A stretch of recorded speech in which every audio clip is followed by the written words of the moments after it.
കുട്ടിയുടെ ഭാവി സുരക്ഷിതമാക്കണം. അതാണ് എൻ്റെ പ്രധാനപ്പെട്ട ലക്ഷ്യം. സുലൈമാൻ സാർ അടുത്ത് ഞാനൊരു പേഴ്സണലി ചോദിക്കുകയാണെങ്കിൽ, സാറ് എഡ്യൂക്കേഷൻ കൺസൾട്ടൻസി ആരംഭിച്ചു. അത് കുറഞ്ഞ കാലത്തേക്ക് ഒരു വരുമാനം ഉണ്ടാക്കാനോ കുറച്ച് പൈസ ഉണ്ടാക്കുക എന്നുള്ള ലക്ഷ്യമൊന്നുമല്ല അതിനുള്ളത്. കാരണം സാറിന് സമൂഹത്തിൽ ഒരു വാല്യൂ ഉണ്ട് അല്ലേ? സാറിൻ്റെ പ്രവൃത്തി പരിചയത്തിൽ അല്ലെങ്കിൽ പ്രവർത്തിച്ച മേഖലയിൽ സാർ അതോറിറ്റി ഉണ്ട്. ഫാമിലിയിൽ, സൊസൈറ്റിയിലൊക്കെ ഒരു അതോറിറ്റി ഉള്ള ആ ഒരു റാങ്കിൽ ക്രെഡിബിലിറ്റി ഉള്ളൊരു വ്യക്തിയായിട്ടാണ് എനിക്ക് മനസ്സിലായിട്ടുള്ളത്.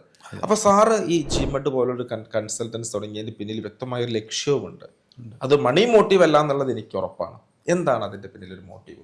മണി മോട്ടീവ് അല്ല എന്നുള്ളത് സത്യമാണ്.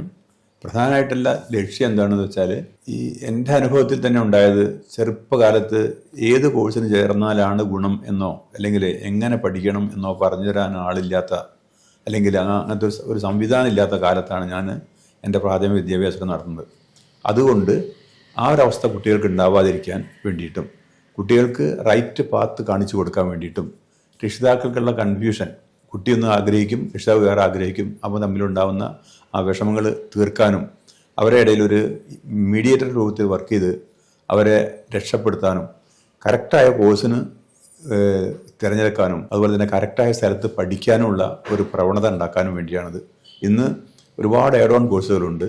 ഈ ആഡ് ഓൺ കോഴ്സൊക്കെ വളരെ ഗുണകരമാണ്. പക്ഷേ അധിക സ്ഥലത്തും കൊടുക്കുന്ന സർട്ടിഫിക്കറ്റുകൾ ദുർബലമാണ്, നല്ല സർട്ടിഫിക്കറ്റ് അല്ല. അത് വെച്ച് പോയിട്ട് ജോലിക്ക് കിട്ടാത്ത അവസ്ഥ ഉണ്ട്. അതുകൊണ്ട് അതൊക്കെ കംപ്ലീറ്റ് ശരിയായ രൂപത്തിലുള്ള ഒരു സ്ഥാപനത്തിൽ പഠിക്കുകയാണെങ്കിൽ അത് സംഭവിക്കില്ല. അതിന് ഗൈഡ് ചെയ്യാനും കൂടി കഴിയണം. കുട്ടിയുടെ ഭാവി സുരക്ഷിതമാക്കണം. അതാണ് എൻ്റെ പ്രധാനപ്പെട്ട ലക്ഷ്യം.